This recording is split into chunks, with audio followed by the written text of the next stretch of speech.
Stranger.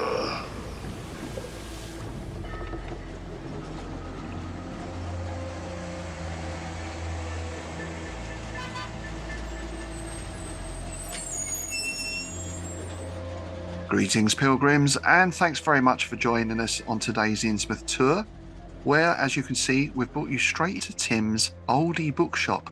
Quite appropriate, really, for the story we're reading. I'm one of your guides, Rob Whiten. And I'm the other one, Tim Mendes. Yes, because we're going to be looking at Ftiz Leiber's classic, Bazaar of the Bizzare. Try saying that 5 times fast when you've had a couple.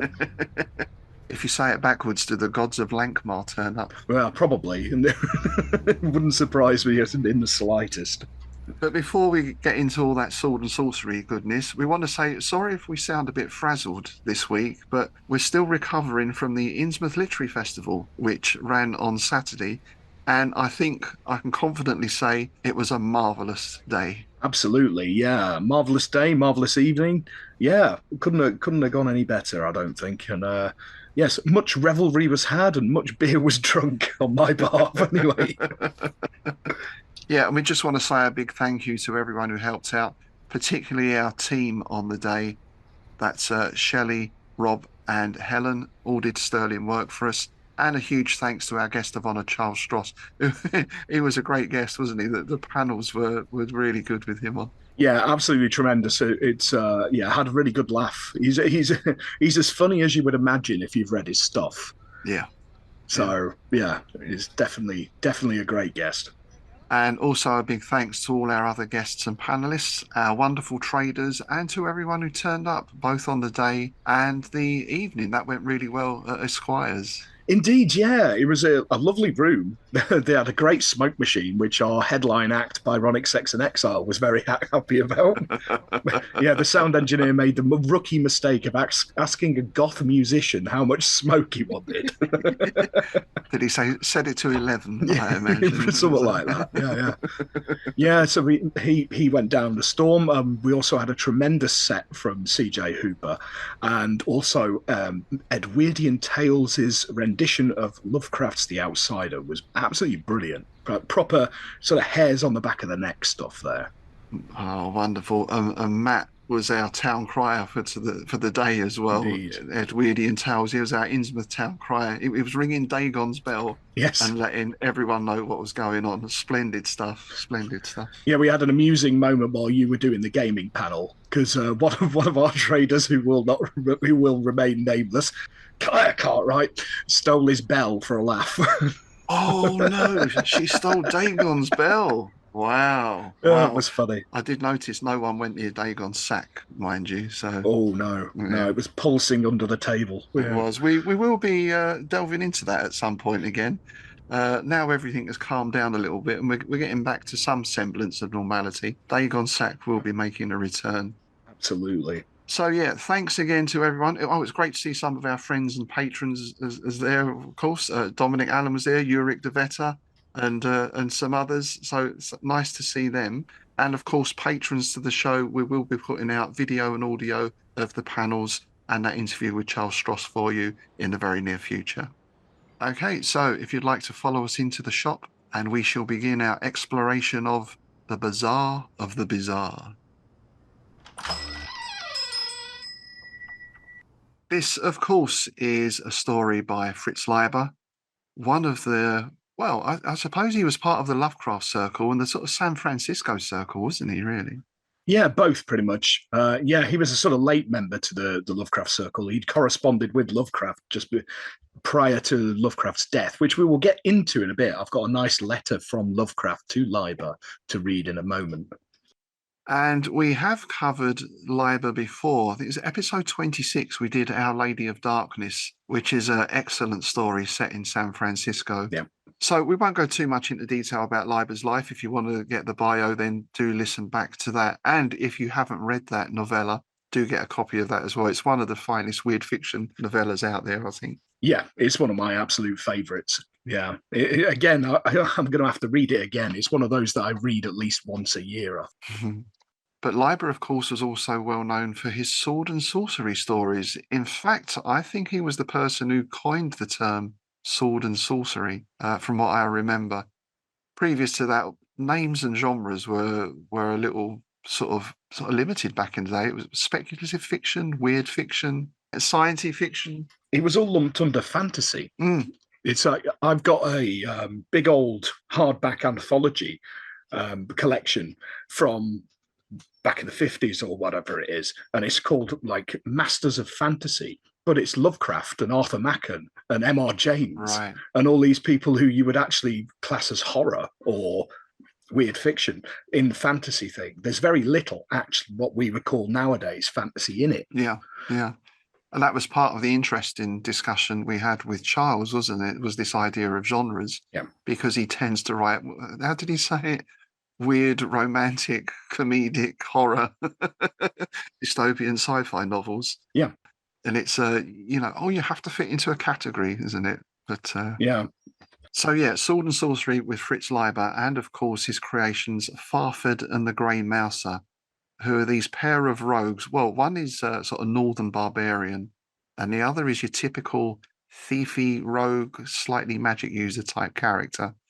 So it's sort of building on the sort of things that went before. I think certainly there's a big Smithian influence, and Robert E. Howard, of course, and a little bit of Dunsany as well, perhaps. Yeah, well, interesting that's something Lovecraft brings up. But one of the motives, apparently, for Leiber creating the characters was to have a couple of fantasy heroes closer to true human nature than the likes of Conan Barbarian or Tarzan, that kind of thing. Yeah.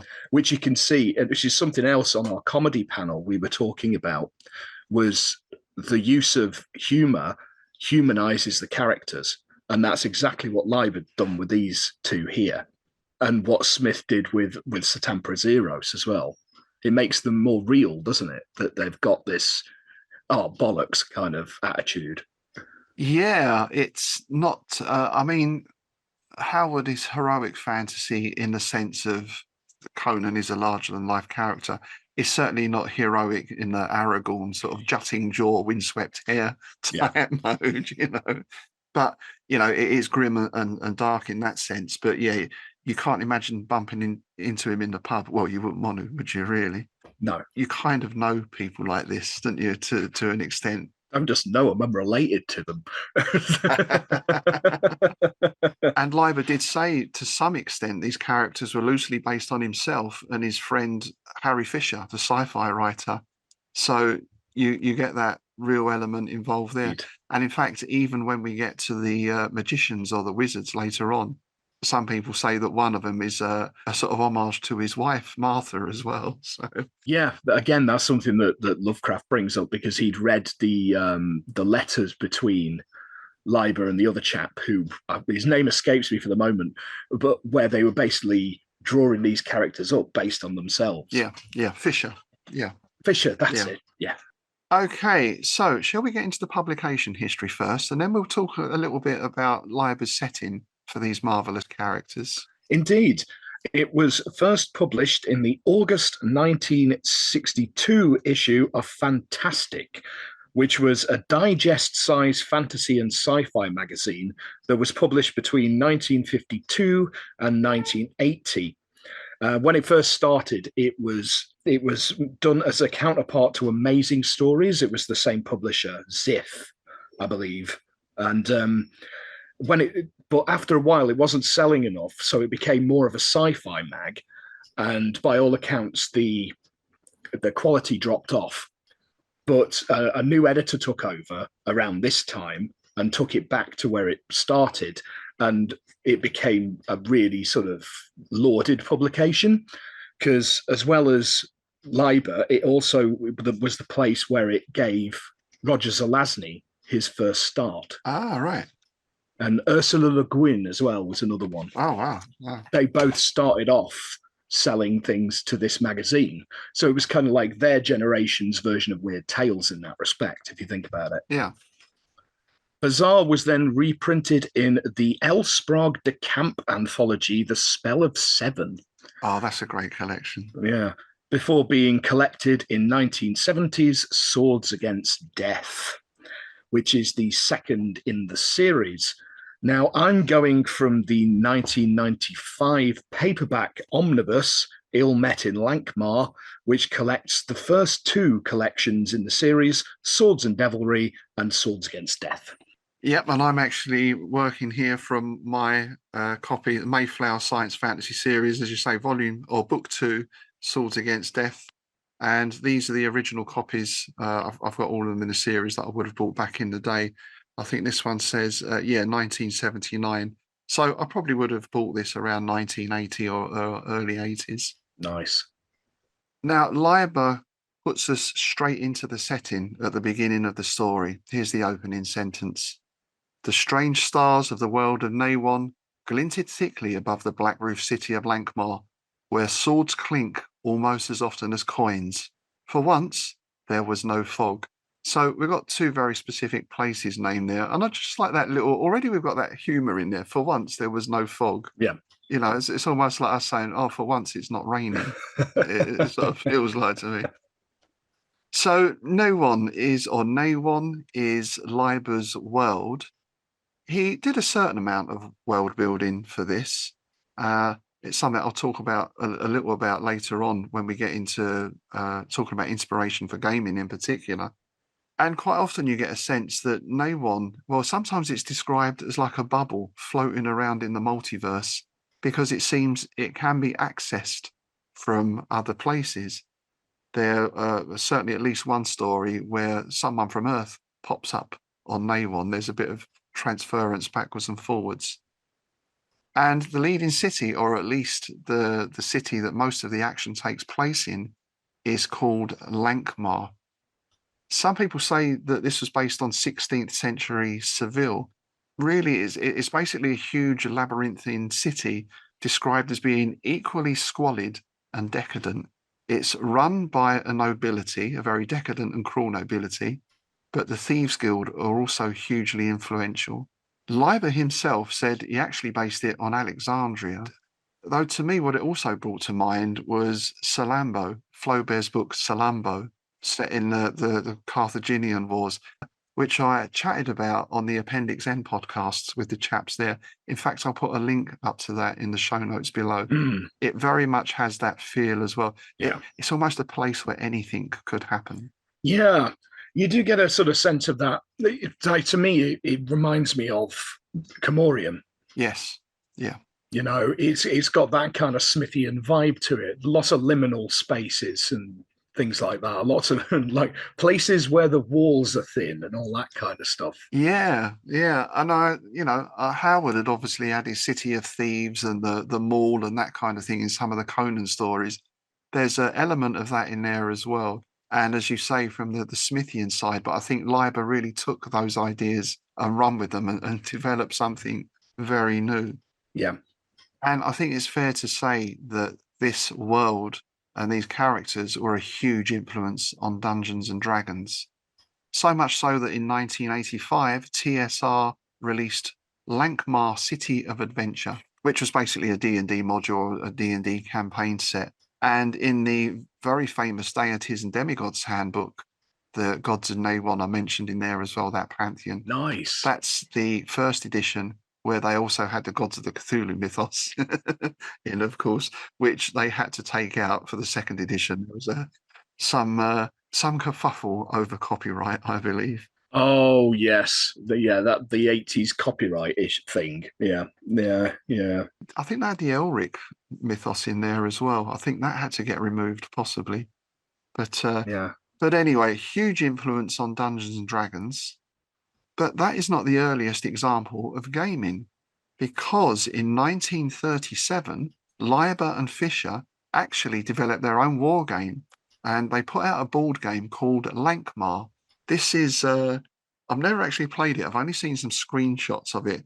It's a board, it's a map of the world, basically. I don't know if it's a Risk type game or you move your armies around by counters or whatever. And TSR actually released that in 1976. Which is very early on for that kind of thing. It's interesting that you brought up the Cthulhu mythos being in it, because the first story that was written in the series, Adept's Gambit, the original version contained Cthulhu mythos deities. He actually, because I've got that version, the first version of it, and it has it name checks Cthulhu. I think Nyarlathotep crops up in it, and all that kind of stuff. Yeah. Nice. So yeah, hugely influential. I mean, Leiber was hugely influential as a writer anyway, in general, as we discussed in episode 26. But for this setting in particular, there was another very famous fantasy city that it sort of spawned, because if you wiggle the letters of Lankhmar around a bit and squint, you get Ankh-Morpork, which I'm sure, as everyone knows, is Terry Pratchett's Discworld city. Ah. And in fact, in The Colour of Magic, Pratchett has a couple of characters in Ankh-Morpork called Braved and Weasel. Nice. I'm going to have to go back and reread that now. I can't remember picking that up at the time. Oh, that's brilliant. Nice. So we are in Lankhmar, and it gets even more specific because we are in the Plaza of Dark Delights, which lies 7 blocks south of the Marsh Gate and extends from the Fountain of Dark Abundance to the Shrine of the Black Virgin. The shop lights glinted upward no more brightly than the stars glinted down. So we're in the sort of the selling area, the trader area of the city. Yeah, you get the impression that it's one of those sort of bustling marketplace kind of things, very lots of exotic rugs and things like that is how I'm sort of picturing it in my mind's eye. I just want to draw it back to that paragraph you just read. How many goth songs could you quote in one sentence? Plaza of Dark Delights, Marsh Gate, Fountain of Dark Abundance, Shrine of the Black Virgin. There's going to be plenty of those cropping up. I think he even outdoes Smith here for band names. Yeah. Just as a quick aside, Lara produced the poster for the ILF, which was a Smithian-based music festival, because we always do the band name thing. And she said, "Can you draw me a list of band names that you've used in the podcast?" And I said, "No, it'd take me ages to go back through them all." I said, "Just take these couple of books, just open a page and run your finger down the lines. You'll hit one within the first 2 pages." And she did. Yeah. But the plaza itself is a place of quiet amongst all this hustle and bustle. By immemorial tradition, soft whispers and a pleasant dimness are the rules in the Plaza of Dark Delights. Philosophers often go there solely to meditate, students to dream, and fanatic-eyed theologians to spin like spiders abstruse new theories of the devil and of other dark forces ruling the universe. And if any of these find a little illicit fun, by the way, their theories and dreams and theologies and demonologies are undoubtedly the better for it. It's a sort of philosopher's dogging spot, isn't it? Pretty much. That's exactly what it sounds like. You have a lovely little bit of atmosphere here. Again, very Smithian. For there were vendors of drugs and the peddlers of curiosa, and the hawkers of assignations light their stalls, and crouching places with foxfire, glowworms, and fire pots with tiny single windows. So that's lovely, isn't it? The foxfire and glowworms. It's that dim lambence, which, It's that Smithian, very visual description, isn't it? Very evocative and very vivid. Yeah. That's something I've noticed with Leiber's work. He's another one that uses a lot of colour in his descriptors. Yeah. And we did get a new word here on the very first page that I had to look up. From a low doorway with a trefoil arch new struck through an ancient wall, light spilled into the plaza. Trefoil or trefoil, it's basically a 3-lobed leaf. You see it a lot in architecture. It's that 3 circles kind of joined together. Though, of course, as soon as I read 3-lobed, I thought of Burning Eyes and such. I wonder if that was a little nod to Haunter of the Darkness. Wouldn't surprise me. So yeah, light is spilling into the gloomy plaza because there's a new shop seems to have appeared out of nowhere, and it's got eerie, unearthly objects spilling out of the doorway a little way with the light. Now, this figure we get here, I thought was great. Beside the doorway crouched an avid-faced figure clad in garments never before seen on land or sea in the world of Newhon. So there's an implication there. He wore a hat like a small red pal, baggy trousers, and outlandish red boots with upturned toes. Now, there were 2 things that this brought to mind. One was the shopkeeper in Mr. Ben, which kind of fits this as well. It does, yeah. The other thing was like a sort of Tom Bombadil type character or something. Oh, it reminded me of Manchester in the early 90s. So it sounds like somebody's just fallen out of a Happy Mondays concert.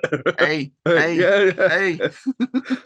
You a bucket hat and the baggy pants. Baggy trousers. Yeah. Twisting my melon, man. So you've got this character is described as prancing about and sweeping the flagstones with a rough long broom, as if to clean path for the entry of some fantastic emperor. And he seems, we get a description of him later on, which I thought was great. Servile but sinister. I thought that was wonderful. I like this little description of him here. His eyes were as predatory as a hawk's, but his smile as cynically and lasciviously cajoling as an ancient satyr's. Nice. You get the feeling there's a deviltry afoot. Indeed, indeed. And no one's going in, are they, at the moment? Until, of course, the Grey Mouser turns up. Yeah. In his rat skin moccasins, which that was a nice little detail. There's a fashion statement. Isn't it? Mouse skin sheath for his sword scalpel. And again, I think what Leiber does is similar to Smith. You know, Smith with his world building, in a couple of lines, he can, get you thinking about this whole world. Leiber's very good with characters because you get the Mouser's character in just a couple of lines here. The Grey Mouser slipped into the plaza at the fountain end as silently as if he had come to slit a throat or spy on the spies of the overlord. His sword scalpel in its mousekin sheath did not swish ever so faintly against either his tunic or cloak, both of grey silk, curiously coarse of weave. The glances he shot about him from under his grey silk hood, half thrown back, were freighted with menace and a freezing sense of superiority. So this is a geezer, right? Very unpreposed. He's dressed in grey, he's moving very quietly, but he carries this air of menace about him. Yeah, and I like that. I like this little bit here that inwardly the Mouser was feeling very much like a schoolboy in dread of rebuke and a crushing assignment of homework. For in the Mouser's pouch of rat skin was a note scrawled in dark brown squid ink on silvery fish skin by Shielba of the eyeless face, inviting the Mouser to be at this spot at this time. Yes, and we get a sort of description here, as we do in some of the other stories, because these characters recur throughout. Shilba of the eyeless face and Ningalbal of the seven eyes are a pair of mysterious, well, I suppose we call them wizards. Yeah. And they act as sort of patrons, I guess. They're not quite, I don't think you could say the Mouser and the Farfed, they're not thralls or servants for them, but they certainly act as their instruments, I suppose you'd call it. Yeah, there's a line later on in the story where Fafod is described as being his mentor. So, yeah, you get the impression maybe they were, foundling children brought up by these wizards to, it's that kind of thing, isn't it? Yes. And Shilba is very mysterious. In fact, there's no face visible in the darkness of the cowl. There's also speculation about whether Shilba is male or female, because as I mentioned before, there's some thought that Leiber based Shilba on Martha, or it was an homage to his wife, Martha, and she is referred to as she in some places. Ningalbal of the seven eyes, well, again, the face is not really visible. All that's visible in the cowl there are these seven green glowing, well, we presume they're eyes that kind of move around and move backward and forward a bit. It's a lovely image. It is. Yeah. And these two characters are quite different in personality as well, because Ningalbal is basically a gossip. He likes to chat. He likes to hear all the gossip about what's going on. And he lives in a cave that seems to have these portals to many other worlds and dimensions in it. Shilba, on the other hand, is rather mysterious, is less verbose, perhaps. And Shilba lives down by the swamp in a hut that walks around on chicken legs. So very, very Baba Yaga. Yes, indeed. Yeah. And that note that was so vividly described earlier, Invisibly graven somewhere inside the mouse's skull, because he's obviously memorized it, read merely, "When the star Akul bedizens the spire of Ran, be you by the fountain of dark abundance." And the note was signed only with a little featureless oval, which is Shilba's sigil.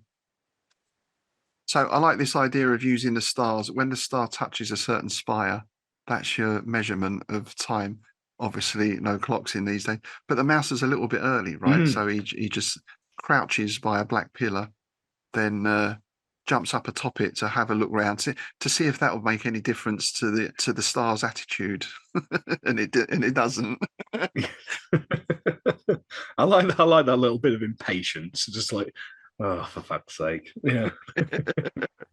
And he's a little bit pissed off with this. He thinks, well, if Shilba can't be bothered to be here on time, then I'm going to go and look around. Oh, that looks like a new shop. I'm going to go and have a look in there. There's the first mistake. Indeed, yeah. And that's a lovely way of ending the first bit, isn't it? There's a nice paragraph break here. So now we cut over to his companion, Fafard the Northerner, who opened one wine-heavy eye and, without moving his head, scanned half the small firelit room in which he had slept naked. He shut that eye, opened the other, and scanned the other half. And again, it's a nice touch, isn't it? It's yeah.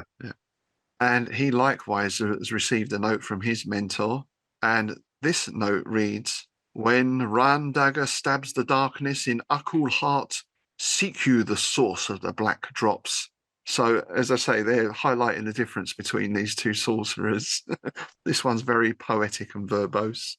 And this writing is drawn boldly across the prick holes in an orange-brown like dried blood.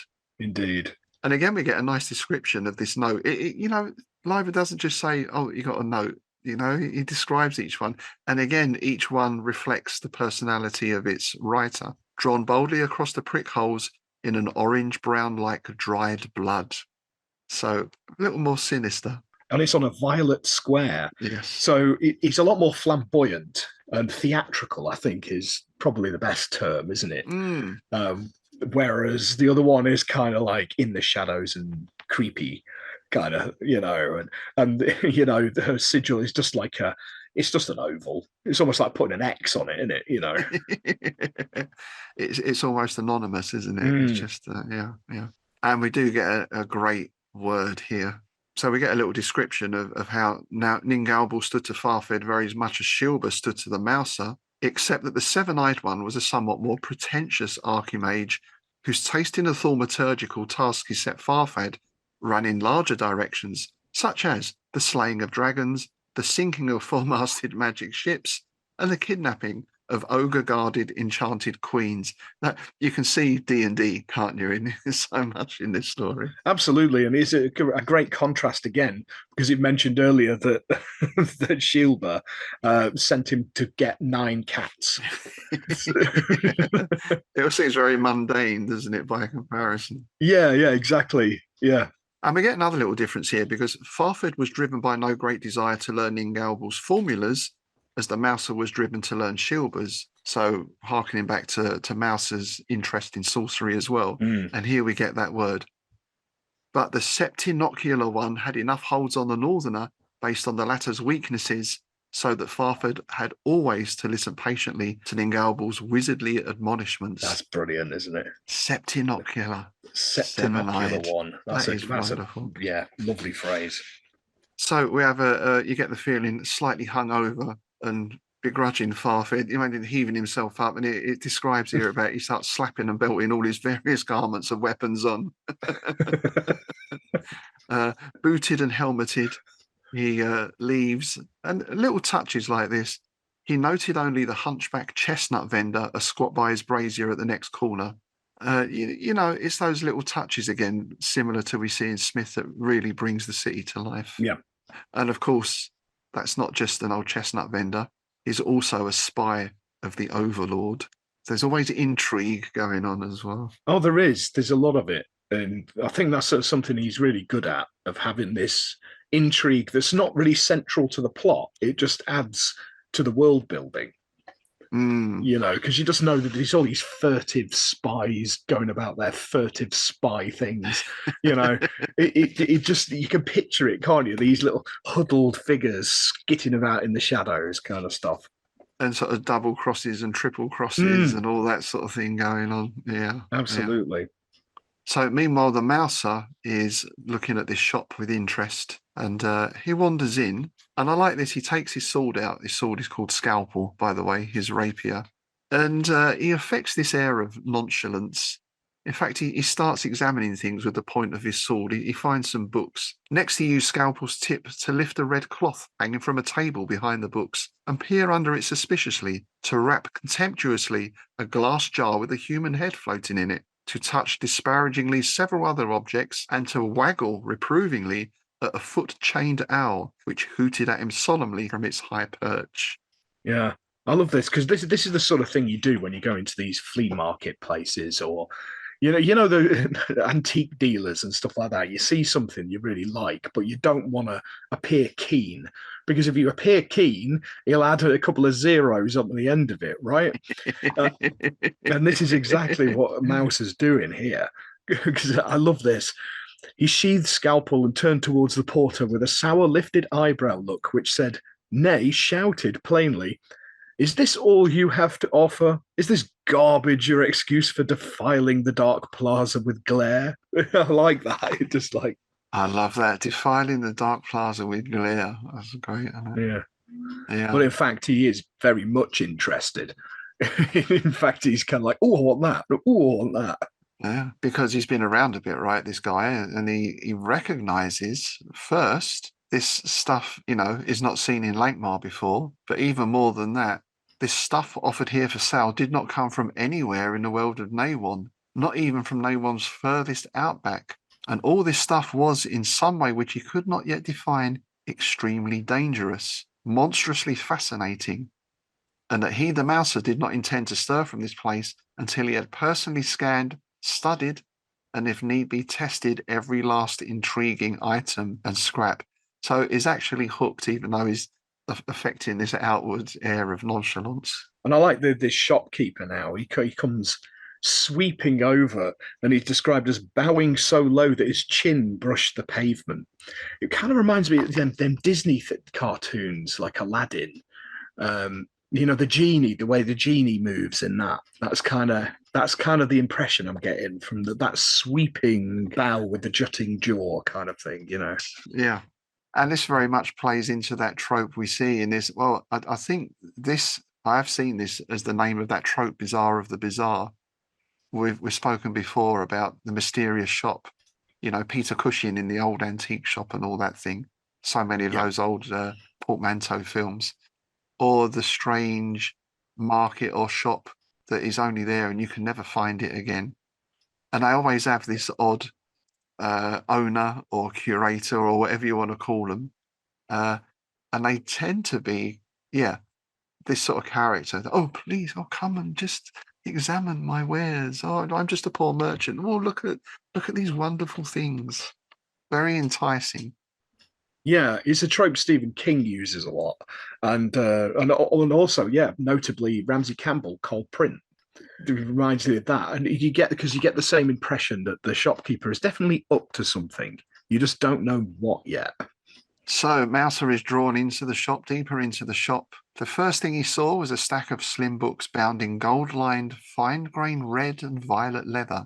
The second was a rack of gleaming lenses and slim brass tubes calling to be peered through. The third was a slim, dark-haired girl smiling at him mysteriously from a gold-barred cage that swung from the ceiling. That just put me in mind of go-go dancers. Those old Slimelight, isn't it? In London, the cage dancers on the top floor. Was it a torture garden? Yeah, torture garden. Well, interestingly, that's something that they remind me of, because there was a big old three-floored club in Birmingham called Nightingales, and every month they had a fetish market in there, which I used to DJ one of the floors. And do you know what that was called? Go on. The Bazaar. Oh, marvelous, marvelous. Yeah, Well, it is a great name for anything like that. indeed. I think it's still going actually. But yeah, the Bazaar. So Cage Girls, Yeah. yeah, there was plenty of them. And then we switch back to Farfod, who is exactly on time.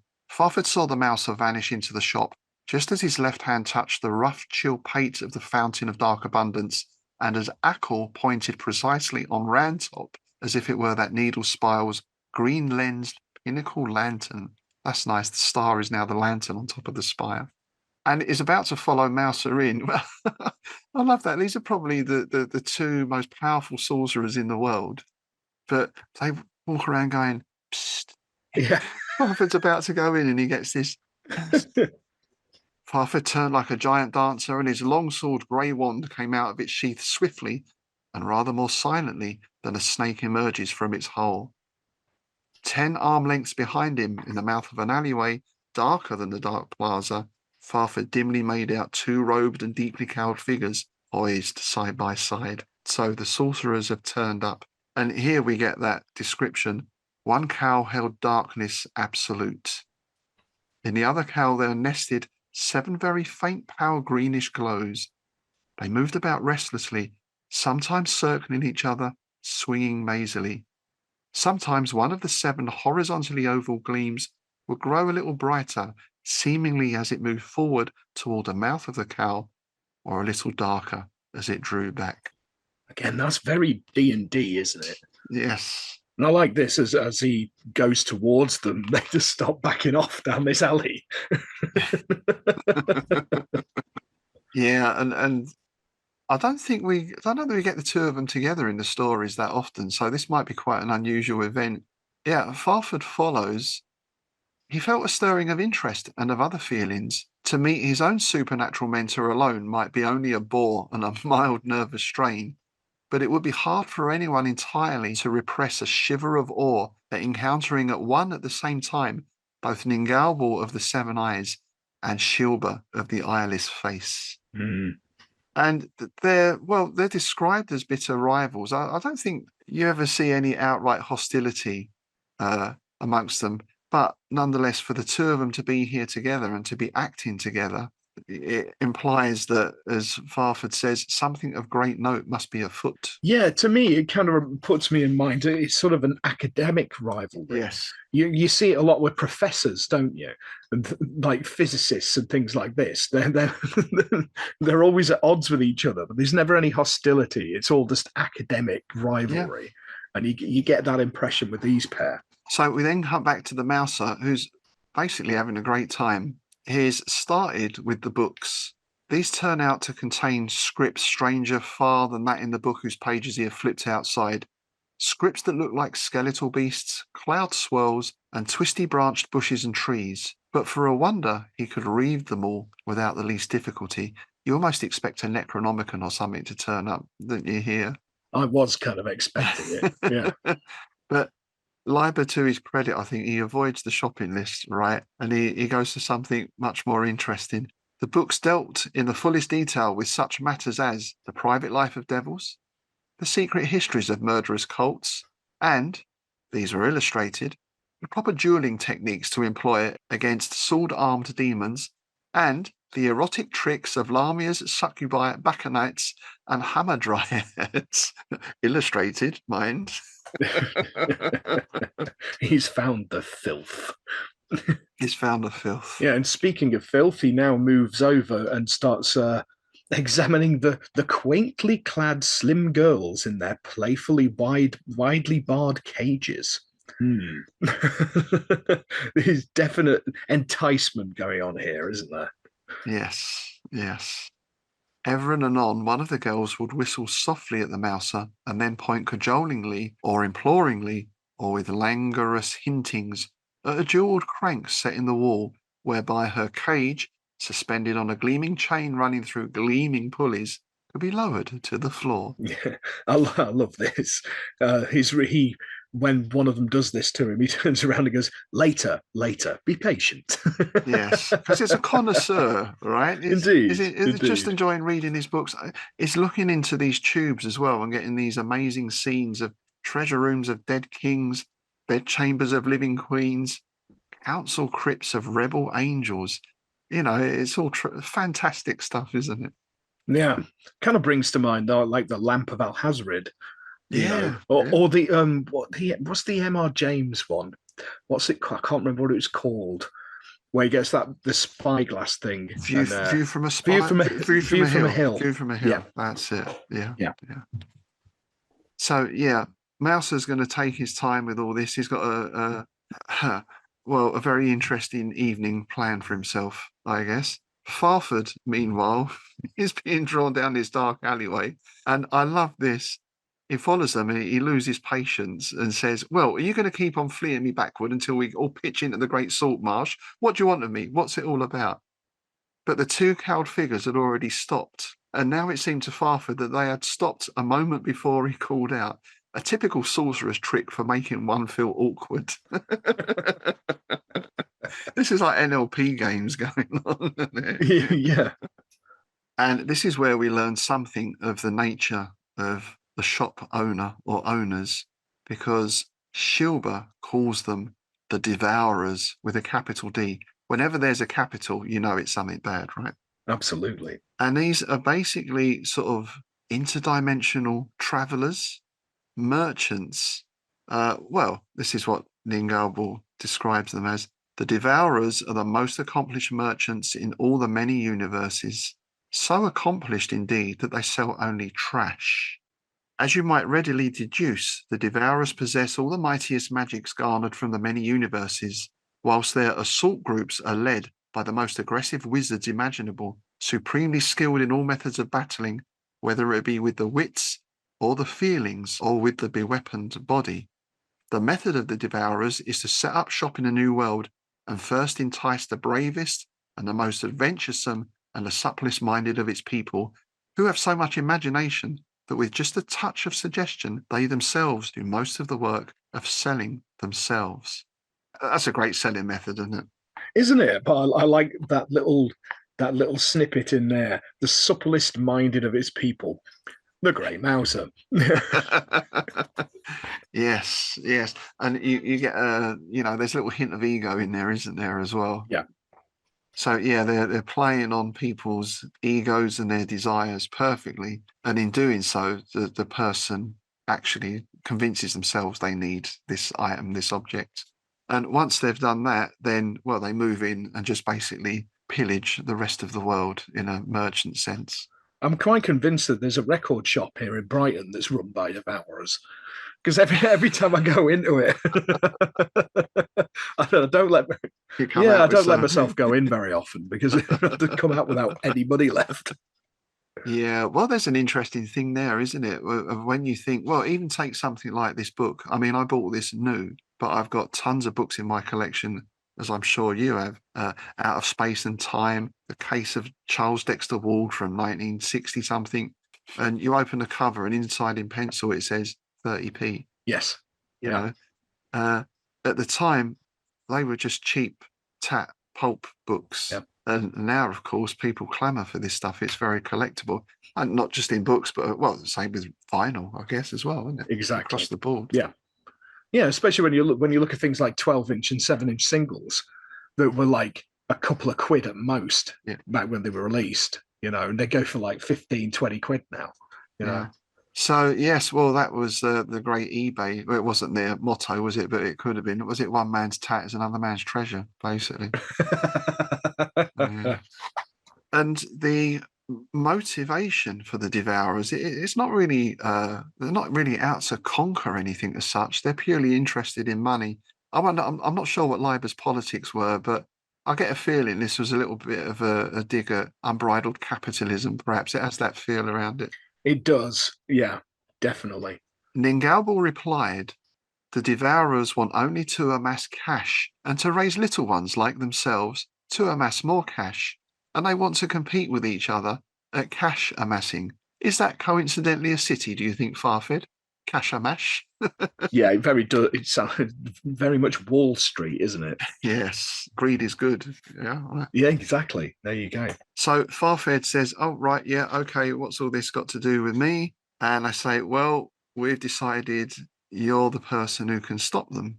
being the brave hero that you are, you've got to obliterate this outpost, as they call it. And Farfod says, "What? You're the two great wizards, but I'm supposed to do this on your own." And then they say, "Well, no, the Grey Mouser, we've got him here as well to help you out."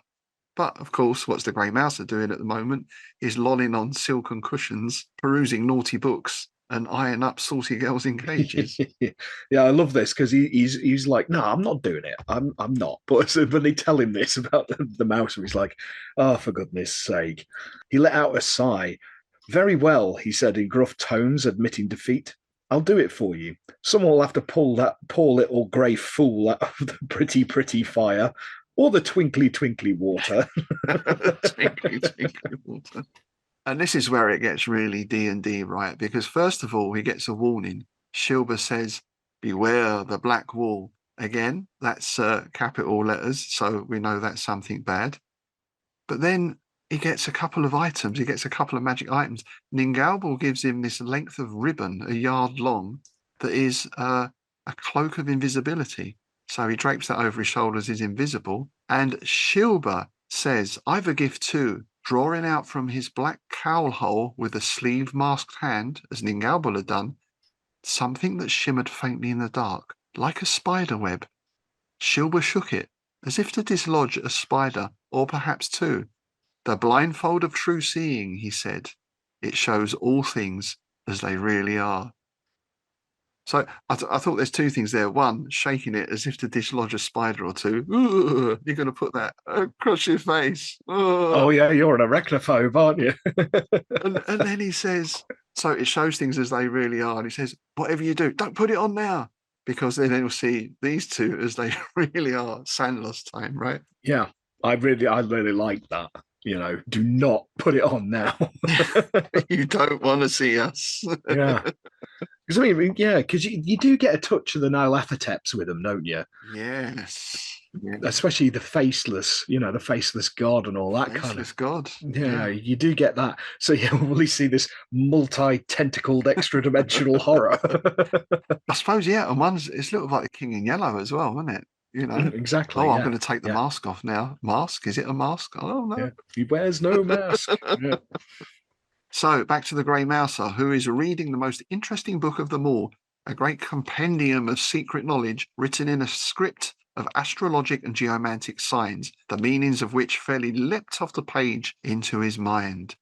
So it's like they know exactly what buttons to press, isn't it? They can see exactly what it is. He desires knowledge. He likes looking at a little bit of naughtiness, and of course is going to be after a little bit of rumpy pumpy later on as well. Yeah. You see, it makes me wonder what other people would see if they went in. Yeah. Yeah. It's one of those stories that you could go on for ages, couldn't you? Somebody else wanders in and it's full of oxen or something because he covets oxen for some reason. Big bars of chocolate. Yeah, big bars of chocky. With me, I'd walk in, it'd be a big bar, wouldn't it? With lots of different beers. Yeah. It's beer o'clock. Yeah. So he's basically lounging around. He's thinking about maybe turning one of those handles to lower, because there are other girls in cages as well, right? Not just the one. One in particular catches his eye and starts sort of flirting with her. But then he spots something glimmering at the back of the shop. What could its material be? He asked himself. Tiny diamonds, countless as the sand set in smoky glass. Black opal, black pearl, black moonshine, whatever it was wholly fascinating. So this is the black wall at the back of the shop that Farfod has been warned about. And this is nice. Again, it's very visual, very cinematic. As he approached the black wall, he thought for an instant that he glimpsed a silver wraith, or perhaps a silver skeleton, walking toward him out of it. But then he saw that it was only his own darkly handsome reflection, pleasantly flattered by the lustrous material. So you wonder what that reflection is, like a silver skeleton or a wraith. Yeah, and this is where he makes that rookie mistake. And he smirked at his image and reached out a finger to touch its lustrous finger, when, lo, a wonder, his hand went into the wall, with never a sensation at all, save a faint, tingling, cool, promising comfort, like the sheets of a freshly made bed. So now again, very D&D, isn't it? He's being sucked into this wall Mm. and he's loving it. Yeah. Again, we've got that alluring Mm, sort of idea. We're being pulled into this without even knowing you're working against your own will. Well, you're going willingly, right? yeah. It's such a nice experience. Yeah, and he gets the feeling this is like a sort of uh, a swimming pool set on its side indoors, and he could just walk into it and bathe in luxury and comfort. How charming that the pool should be filled not with wet, soppy cold water, but with a sort of moondark essence of sleep. That's nice, a moondark essence of sleep. I think that's available in it's like Paco Rabanne, isn't it? One of those adverts, and shit, the moondark essence of sleep, now available from Calvin Klein. Yeah, it really is. They always come on around Christmas. Have you noticed that? It's around Christmas. It's either Marks and Spencers or these perfume ads, isn't it? But at this point now, the Mouser is revealed as a goth. I mean, it's been quite gothy all along, to be fair. He's dressed in grey, he's carrying a sword, Yeah. just saying. Mouser decided he must have a swim in this wonder pool at once, but just then his gaze lit on a long, high black couch toward the other end of the dark liquid wall. The couch turned out to be a narrow, high-sided black coffin, lined with quilted black satin and piled at one end with little black satin pillows. It looked most invitingly comfortable and restful, not quite as inviting as the black wall, but very attractive just the same. There was even a rack of tiny black books nestled in the black satin for the occupant's diversion, and also a black candle, unlit. Now, tell me he's not a goth. No, it's brilliant, isn't it? Even the food is black, right? Yeah, it's an ebony table with ebony foods, and yeah. I like it. I like the aesthetic. Yes, we've got black truffles, mushrooms fried black, pickled chestnuts, ripe olives, and black fish eggs, caviar. The black drink, which foamed when he poured it, turned out to be stout, laced with the bubbly wine of Ilthmar. That's like what, Guinness with champagne mixed in. Is there a name for that? Yeah, black velvet. Oh, black velvet. Right, right. So yeah, before he takes the dip in the wall, he's going to recline in the coffin. Now we get a little bit of sort of slapstick almost, don't we? Because we cut back to Farfed, who's like 7 feet tall, pretty much. He's a big lad, but of course he's currently invisible at the moment, and he can't understand as he's walking through the plaza why people won't get out of his way, and he keeps bumping into them. Indeed, one fat, pushy, proud-stomached fellow almost carried away his cobweb, which he could see now by the light of the shop was free of spiders, or if there were any spiders still on it, they must be very small. So he reaches this doorway and he puts his cobweb on over his face, and immediately we see the reality that the doorway to the Devourer's shop was piled with garbage of a particularly offensive sort. Old bones, dead fish, butcher's offal, mouldering grave cloths folded in uneven squares like badly bound uncut books, broken glass, potsherds, splintered boxes, large stinking dead leaves, orange spotted with blight, bloody rags, tattered discarded loincloths, large worms nosing about, centipedes a scuttle, cockroaches a stagger, maggots a crawl, and less agreeable things. What the is less I agreeable love than it. all of that? Yeah. I dread to think. Yeah, that's really nice. That it's almost like 12 Days of Christmas, isn't it?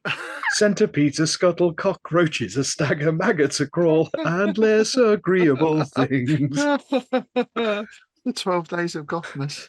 Oh, I love Yeah, it. nice, And nice. that lovely owl that the mouser was looking at turns out to be a vulture which has lost most of its feathers and seems to have expired of some avian eczema. At least Farfet took it for dead, but then it opened one white-filmed eye.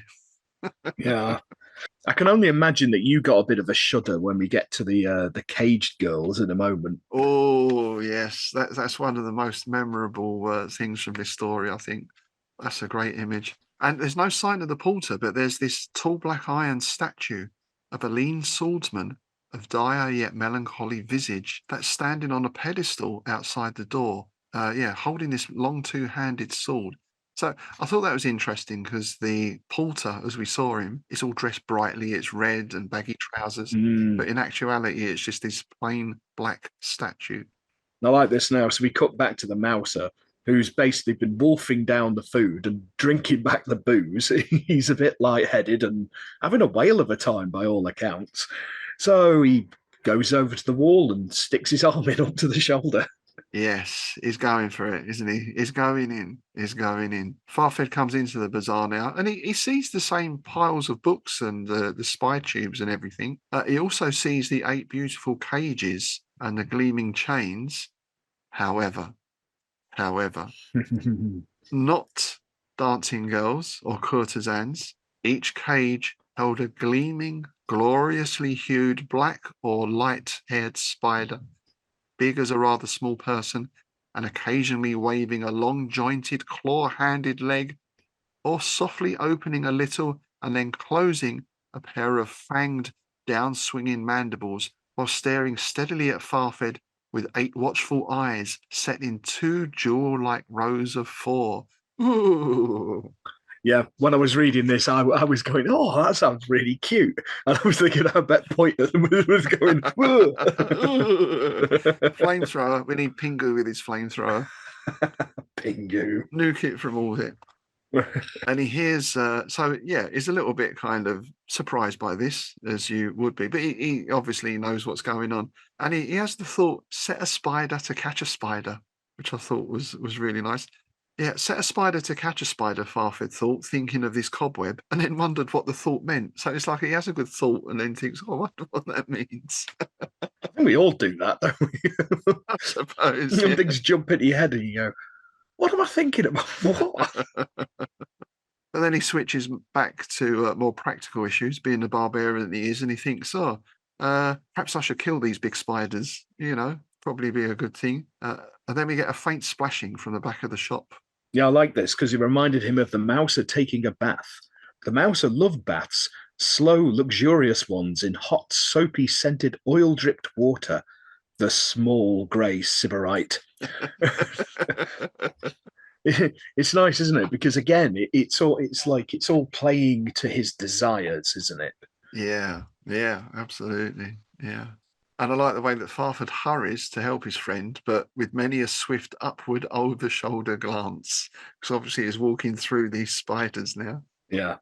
And as he gets there, he does notice a book and a spy tube set down. Well, this was nice again as well, because the book is set down with a crooked spy tube in it, exactly as the mouser would keep his place in a book by closing it on a dagger. So it's another nice little aspect of his personality, a little personal thing he picks up on. But when Farford opens the book, the white pages are blank. And when he looks in the spy tube, he doesn't see this pleasant scene of the Queen's boudoir or angels and all that stuff. He glimpsed a scene that could only be the smoky red hell nadir of the universe, where dark devils scuttled about like centipedes, and where chained folk gazing yearningly upward, and the damned writhed in the grip of black serpents whose eyes shone and whose fangs dripped and whose nostrils breathed fire. Yeah, very Dave Vanian. The damned writhed in the grip of black serpents. Captain Sensible. This is a goth story, isn't it, all the way through? Really. Yeah, it really is. It's one of the most goth things I've ever read. I love it. So he looks up, he sees the black wall now, and he sees this sort of silver skeleton shimmering and receding into it, and all that's sticking out basically is one arm. And that is not bone, but pink, live-looking flesh, covered with proper skin. And it's going, isn't it? It's sinking into the wall. Yeah, it's there just in time, really, isn't it? Mm. And I like this because he pulls the grey mouser out, and the grey mouser obviously is like, "What are you doing? I'm having a good time here." He's still on his trip, right? Yeah. In fact, he staggers off and pitches head over heels into the black coffin, so that goes clattering to the floor. It's almost quite Carry On, isn't it, this scene? Yeah, there's all these elements of slapstick as well, isn't there? Yeah. I just wonder what that black coffin is in real life. Perhaps I can imagine some mouldy old coffin that he's been laying in full of writhy things. Oh, yeah, lots of mealworms and, very Chambers. Yeah. Puffy grave worms. There we Puffy go. grey worms. There you go. So at this, obviously, the Devourer's plan is going awry. So the shopkeeper pops up again, but this time, of course, it's the statue holding a bloody great big sword, and he seems a little bit confused because obviously Farfed is invisible at the moment, but there's a big sword laying on the floor. Grey Wand is laying on the floor where he's put it. So the statue starts rushing about the shop, sort of stabbing and slashing. He knows something's there, but he can't see it. And I like this. The mouser then gets up and he starts basically, he's like, oh, yes, I'm going to buy this and I'll buy that. And he's throwing pennies around now, isn't he? I'll take the girl in red velvet. The filthy little devil. Oh, you can't go wrong with a bit of red velvet, to be fair. Absolutely, absolutely. 4/5 of the way through the mouser's penny pitching. 4/5. That's interesting. It's not halfway or, 4/5 of the way through the mouser's penny pitching, Farfod decided it was useless to try to unriddle his comrades' nonsensical behaviour, and it would be far more to the point to make use of this diversion to snatch up Grey Wand. He did so on the instant, but by that time the black statue was fully alert again. Its gaze switched to Grey Wand the instant Farfod touched the longsword, and it stamped its foot, which rang against the stone, and cried a harsh, metallic "Ha!" Apparently the sword became invisible as Farfed grasped it. The black statue did not follow him with its iron eyes as he shifted position across the room. This is always that question with your rings of invisibility and your cloaks of invisibility, your invisibility potions. Just what is made invisible? Yes. Yeah. Are your clothes invisible? If you eat something, do people see half a biscuit floating around? Yeah. Yeah. It's the classic invisible man thing, isn't it? You know, you to see a pen flying around, and Yes, it's when you go visible again that problems can arise. Obviously, that's your Incredible Hulk syndrome, right? Yes. It cost them a fortune in clothes. Oh God, yeah.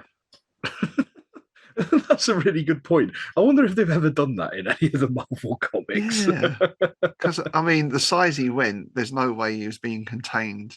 I mean, the shirt got ripped and his jeans turned into shorts, right? But yeah, well, perhaps we'll just leave that there. Yes, let's not start thinking about about the Incredible Hulk's undercrackers. Big green skid marks. Ooh, oh dear. So again, Farfad, being the barbarian, thinks, well, let's go. He rushed straight at the thing, swinging back Grey One for a great stroke at the neck and steeling himself for an arm-numbing impact. But I thought this was great as well. What the statue does is puffs out a great cloud of white powder that momentarily blotted out everything. Farfad retreated, choking and coughing. The demon-blown fog cleared quickly, the white powder falling to the stony floor with unnatural swiftness, and he could see again to attack. But now the statue apparently could see him too. It's just blown talcum powder over him. Yeah. It's great, isn't it? Yeah. It's not like some big magic thing or anything like that. It's not cast a counter spell or anything. It's just chucked a load of talcum powder or chalk dust or something. Yeah. And I like this because basically a fight ensues here. But Mouse is thinking it's absolutely hilarious because he's still under this illusion. Yeah. So he sees that the porter has got a broom, not a sword. And he's like, well, why is Fafherd sort of like backing away from a broom? Why don't he just punch him in the face? And why is he covered with all this white stuff? And he admires his skill for sort of miming this fight because it looks really real. Yeah. It's incredible. I sort of saw this as you go from Farfed's point of view and there's dramatic music and the clash of steel and all that. Yeah. Then you go to the Mouser and it's like a silent movie with the piano playing. Yeah. And all this sort of thing going on. Yeah. Yeah. So now he starts barking out help in his mind that he got from that book earlier. Use secret thrust 2.5. It's all in the book. Jump in the oven. There'd be a master stroke of strategy. Or this to the statue. Remember to sweep under his feet, you rogue. He's like, what are you talking about, you loon? And this is where we get the first hint of a vulnerability in the statue. because backing away, it bumps into the black coffin. So that is something that's going to play in later. But worst, perhaps, was when, during a brief pause while the combatants gasped and eyed each other dizzily, the mouser waved coyly to the nearest giant spider and called, "Yoo-hoo! I'll see you, dear, after the circus." You know, the horror of that is he lets the chain down, right? He lets the cage down, he lets the spider out, and it embraces him. And just at the very last minute, it takes away the illusion. But by then, you're in its embrace. Nice. Farfetch's getting a bit pissed off, right? You would, right? I suppose you would Yeah. be. You idiot! Like, can't you hit this thing or something? Yeah. And he says, was it, "This comes of trying to rescue small, heartless madmen who would howl at their grandmothers hugged by bears. Shilba's cobweb has shown me the grey mouser in his true idiot nature." Because although they're companions and friends, they also like get on each other's nerves a bit as well. Oh, yeah. You know, Yeah. which again, that it's away from that my trusty friend, blah blah blah. You know, the Yeah. heroic comrades in arms and all that sort of stuff. I mean, granted, in the Conan stories, you don't get so much of that. Is as likely to knife them in the back, you know, whatever. But it's it makes it more real, doesn't it? It does. It does. It's very naturalistic. Their sort of interactions. It's something, again, when reading Adept's Gambit, they're basically bickering all the way through it over a few beers. You know, it's very natural. Farfed gets wounded, so you know he's struggling now. He's running out of puff. He's been wounded. He thinks, right, it's time for the axe. So he takes his axe. He loosened his hand axe again in its loop, and at the next pause in the fight, both battlers, having outguessed each other by retreating simultaneously, whipped it up and hurled it at his adversary's face. But the statue doesn't try to dodge it. It just makes a motion with its head, and the axe turns round and comes whizzing back towards Farfed, rather more swiftly than he had sent it. Well, this is where the mouser sort of snaps out of it a bit, because he realizes that he saw the broom hit his friend on the shoulder, what he thinks is a broom, but now there's big gouts of blood coming out of it now, and he's like, "Oh, hang on a minute." Yes. And Farfod does a clever thing here. He hasn't got time to explain what's going on, but he's caught the axe that has come back to him, and he says, "Amuse yourself, join in the fun, clown. Here's your slapstick," and throws the axe towards the mouser. So it's kind of saying, "Join in with my axe. Hit the bloody thing, you idiot." Yeah, which he does, you know. The iron head split like a coconut, but did not come apart. Favherd's hand axe, wedged in it deeply, seemed to turn all at once to iron like the statue, and its black haft was wrenched out of the mouser's hand as the statue stiffened, straight and tall. And then this lovely line: "The mouser stared at the split head woefully, like a child who hadn't known knives cut." Yeah. He doesn't really know what he's done. So the statue's gone, it collapses, and as it falls, white wildfire ran across the black wall, lightening the whole shop like a distant levin bolt. An iron basalt thundering echoed from deep within it. Farfet's putting his sword away. He's going to grab Mouser and drag him out, but Mouser's going for the wall. Yeah. What are you doing, you moron? Come on. So he grabs him, starts dragging him out. The thunder faded, and there came a low whistle, cajolingly sweet. This was quite sinister, because as they go out, it's almost like flashes of lightning, the way this war is going. The white glare striking ahead imprinted one vision indelibly on Farfid's brain. The giant spider in the inmost cage pressed against the blood-red bars to gaze down at them. It had pale legs and a velvet-red body, and a mask of sleek, thick golden hair from which 8 jet eyes peered, while its fanged jaws, hanging down in the manner of the wild blades of a pair of golden scissors, rattled together in a wild staccato rhythm, like castanets. That moment, the cajoling whistle was repeated. It too seemed to be coming from the red and golden spider. Now, if you put that in a Carry-On film, it would be going. It would, wouldn't it? Yeah. Something. Slide whistle. Yeah. The mouse is going, yes, darling, I'm coming. I'm coming. Just one kiss. Let me go. Stop it. It's a giant spider. Wipe the cobwebs out of your eyes. It's a gorgeous girl. I'll never see her ticklesome like, and I've paid for her. Sweetheart. Oh dear. He's really after a bit of rumpy now. He is. Giant spider rumpy. So he drags him out back through the trefoil arched doorway, and there's another great flash and clap. Outside, we've got a semicircle of Lankhmarians peering ashen-faced as they retreat across the plaza. Yeah, they think it's a big thunderstorm or something going on. And when they turn round, the archway has gone, the Bizzare has gone. All you've got is a blank wall. And the ending is great as well, because the mouser is still moaning, right? Babbling wailfully. The secrets of time and space, the law of the gods, the mysteries of hell, black nirvana, red and gold heaven, 5 pennies gone forever. 5 pennies. He's 5 pennies down. Yeah, never good. Never good. Now he's in a state of pecuniary depletion. Farfed set his teeth. A mighty resolve, rising from his many recent angers and bewilderments, crystallized in him. Thus far, he had used Shilba's cobweb and Ingalbal's tattoo only to serve others.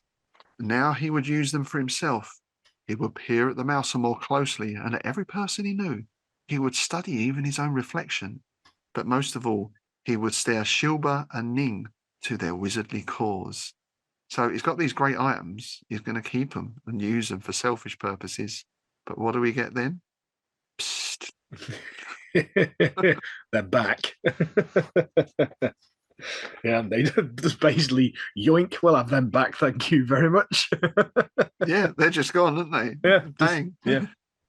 But there's a lovely touch. As he glanced up, he felt something snatched from around his neck, and with the faintest tingling sensation from off his eyes.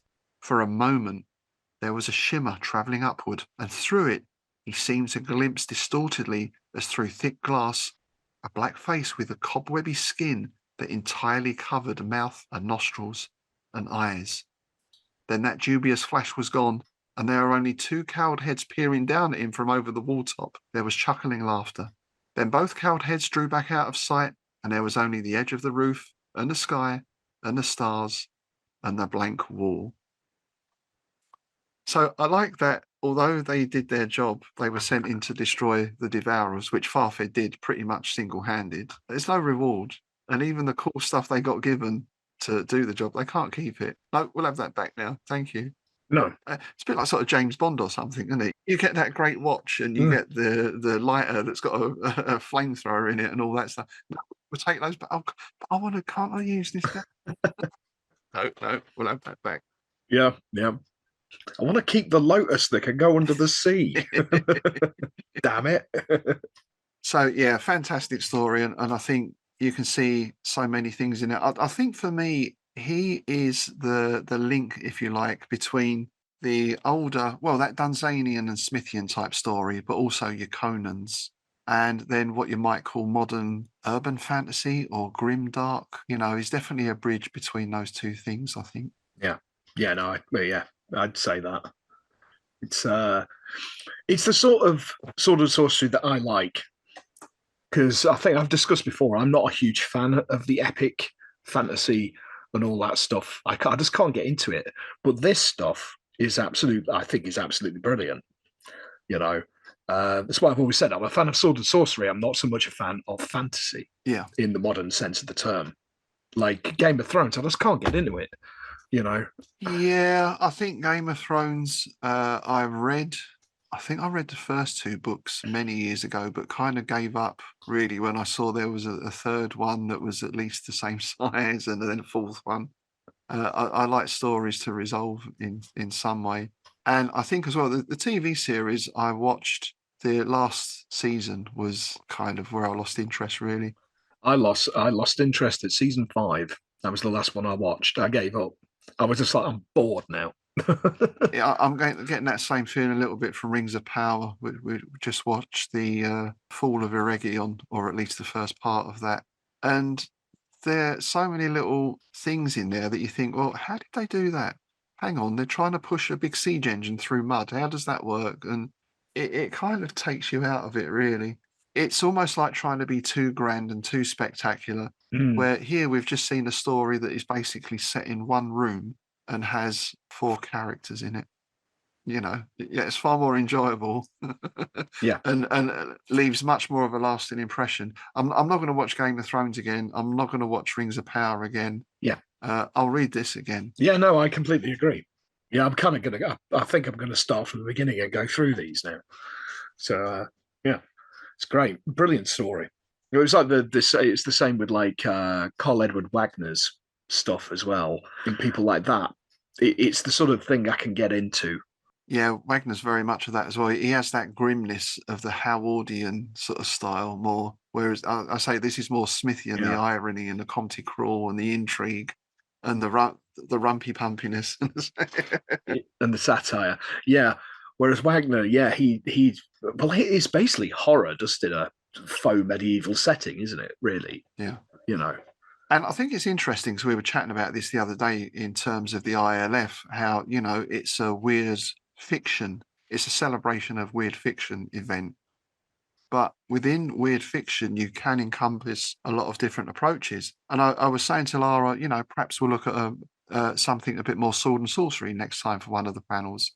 Yep. And explain to her that the original sword and sorcery was weird fiction because, of course, Howard had mythos stuff in a lot of his stories. Mhm. And there was always, in fact, for me, I think it's a defining element of sword and sorcery to have that weird element in it. Yeah, I completely agree. Yeah, I think that's what makes it different from a lot of the fantasy because a lot of them. Well, I mean, Tolkien does that; he has the weird element, but a lot of the more modern writers don't. It's more akin to historical fiction with people with pointy ears. Pointy ears, I was going to say, yeah. Yeah. Well, I think Tolkien is often overlooked as a horror writer Yes. Yeah, I'd agree. because when you read Shelob's Lair, and that's good stuff. Yeah, even the portrayal of the Nazgul and stuff like that in it, they're basically, they're wraiths. Yeah. And the way they creep about is genuinely creepy. Yeah. So yeah. So you mentioned earlier the correspondence between Lovecraft and Leiber. Indeed, yeah. This is from Ftiz Leiber and H.P. Lovecraft, Writers of the Dark, which is a mighty tome from Wildside Press. And we turn to a letter dated December the 19th, 1936. And we have a return address. It's not as sprawling as the ones to Clark Ashton Smith. It's quite short, but it's good. I'm gonna have to get my reverb unit out for this. To Ftiz Leiber Jr. The Castle Called Mist. My dearest Mr. Leiber. And he's talking about Adept's Gambit, but he talks quite a bit about Fafhrd and the Grey Mouser. And it's interesting because this is like the first story that Leiber wrote with these characters. And he obviously sent it to HPL. The farther I read into Adept's Gambit, the more I enjoyed it. You succeeded abundantly in the difficult art of emotional modulation, heightening the tension and making each fresh turn more impressive, never less than the preceding one. The picturesque chronicle is always in an ascending key as the Viking and Mauser leave the low seacoast for the highlands of Turkestan and the mountains beyond the lost city. Certainly, you have produced a remarkably fine and distinctive bit of cosmic fantasy in a vein which is, for all the Cabellian or Beckfordian comparisons, essentially your own. The basic element of allegory, the earthiness and closeness to human nature, and the curious blending of worldly lightness with the strange and the macabre all harmonize adequately and seem to express a definite mood and personality. The result is an authentic work of art, and I certainly hope it can eventually get published somewhere, even though its genre makes it the hardest conceivable sort of thing to place. Now, he goes on to mention about the use of the comedy, not diluting it, which is something we talked about on a panel with Charles Stross the other day, which is something that, yeah, Leiber is really good at. So we go to now about the letter, the Fisher-Leiber letter that Lovecraft had obviously had. Leiber had obviously sent it on to HPL, so we get mention of it here. Realizing its connection with the Fafherd Mouser myth cycle, I saved the extract from Mr. Fisher's letter to read after my perusal of Adept's Gambit, a thing I'm very glad I did, since it gave me a truer perspective of the background out of which the epistolary fragment grew. Needless to say, I enjoyed the episodic bit tremendously and conceived an instant admiration for the gifted creator. A two-way correspondence full of these isolated episodes must surely be a test of creative fancy. An even better form of literary exercise than the participants consciously realize. Both of you ought to keep carbons of these beginningless and endingless passages, someday coordinating them and developing them into a series of mood studies for publication. It is easy to see how Adept's Gambit grew out of this play and interchange of fancy, and I do not wonder at the graceful dedication, which must surely be greatly appreciated by its object. Let us hope that your mutual collaboration will give rise to a long sequence of tales about Fafherd and the Mouser, figures which I somehow visualize as stylized and exaggerated projections of the two unquenchable correspondents. So yeah, Lovecraft, unfortunately, he didn't live long enough to see the results, but he got his wish because it grew into a mightily big series, didn't it? Well, yeah.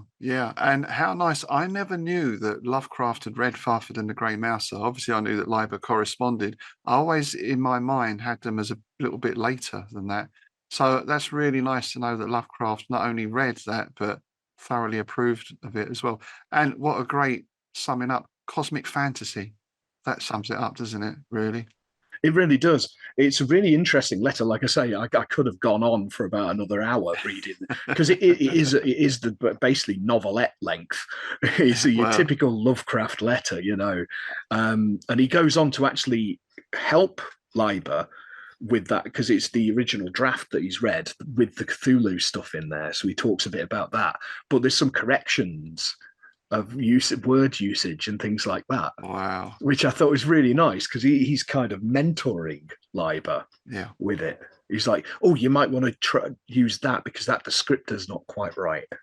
So yeah, it's well worth picking up this book if there's some really interesting stuff in it that I'll probably dive into at some point. Yes, maybe some bonus episodes or something similar to come out of that. And again, I know we mentioned it before, but Lovecraft's generosity with other writers, not only in the time he took just to write back to them, it's something I found when organising an event such as the ILF, and I know it's on a sort of different scale and a different level, but the amount of people, retailers, clubs, whatever, organisations you get in touch with, probably I'd say about a third of them don't even respond. You don't even get oh, thanks, but it's not for us. You just get zero response. Yeah.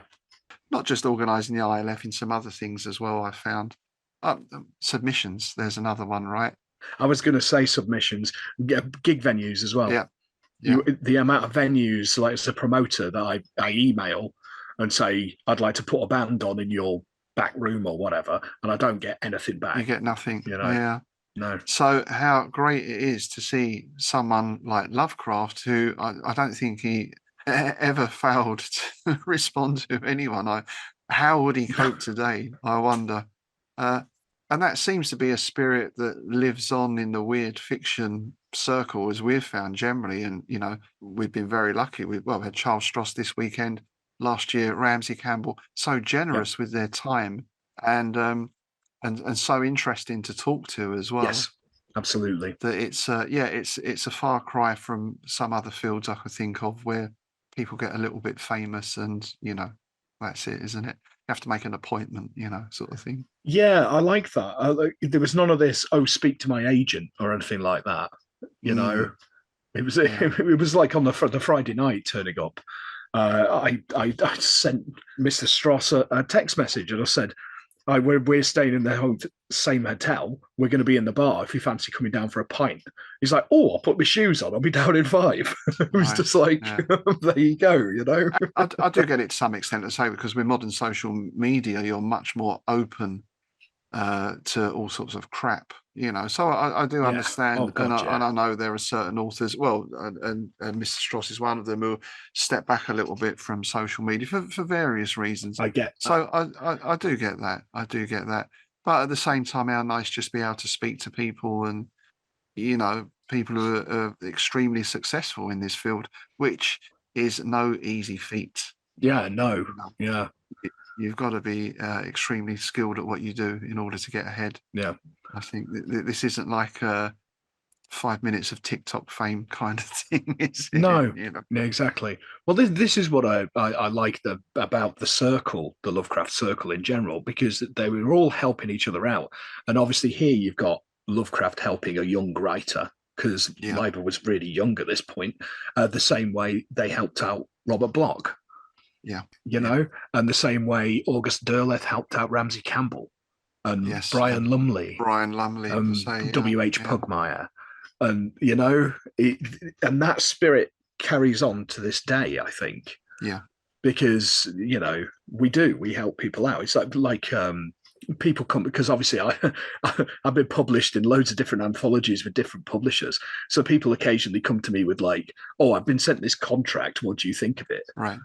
And I'll say, yeah, that's fine. Yeah, go for it. Or run a mile. That's a vanity press, you know?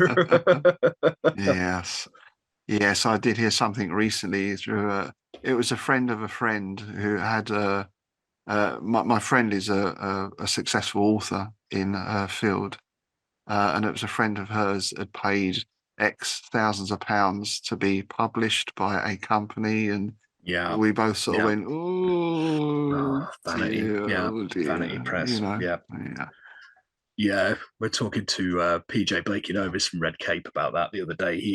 He picked up somebody's work that had been with one of these kind of things. And yeah.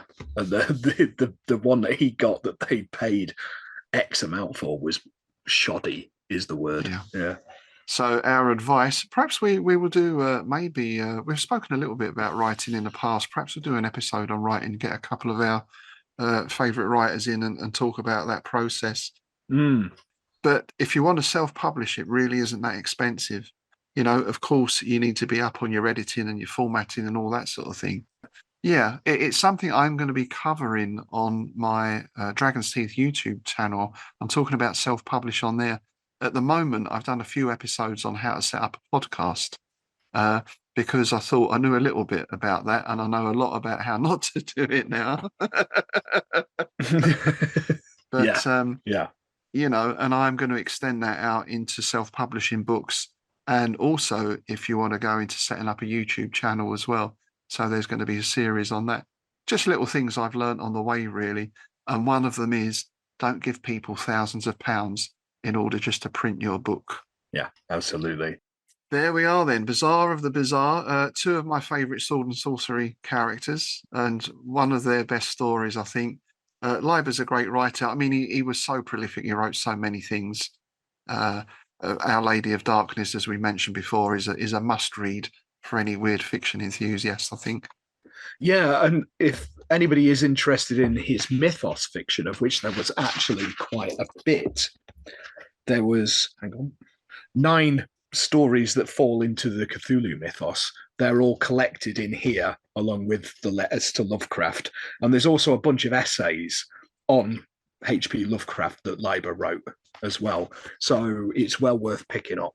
All right, that's going on my wish list, on my extensive wish list. It's a cracking book. It really is. I can't recommend it enough, actually.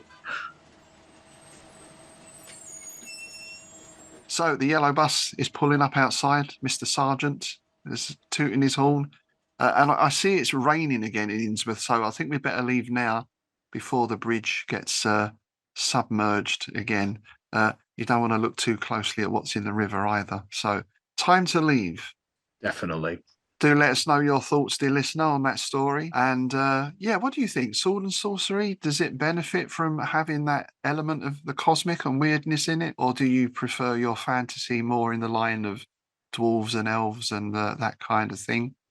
Oh, yeah. And do let us know what would be in your Bazaar. Oh, that's a good one. I'm going to be thinking about that. Yes, yes, that would be interesting to hear. Yes. Mine's just going to be a big record shop with a bar. I'm thinking chocolate somewhere, but I'm not sure what else yet. All right. Thanks for joining us today, folks. As always, do keep in touch via our Patreon site, via Facebook. You can send us an email at innsmouthbookclub@outlook.com. And of course, you can post a message on our YouTube page. Thanks again to our patrons for supporting the show. As we mentioned, those panels and the Charles Stross interview will be up on Patreon soon, so do keep an eye out for those. If you'd like access to those and our other bonus episodes and copies of Innsmouth news and free entry to events such as the Innsmouth Literary Festival, then please do take a look at signing up at one of our patron levels. That's it for this visit. I believe we've got another bonus episode coming up next time, sir.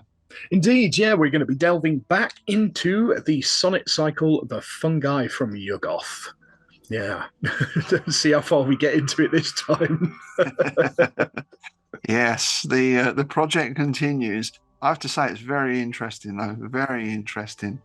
I'm liking how things are spinning out of it, because obviously we've ended up doing the Black Tome of Alsophocus and the Lamp of Alhazred because of that. Yeah. Who knows where it will lead us next? Find out next time. All right, with that, it's goodbye from me, Rob Poynton. And it's goodbye from me, Tim Mendes.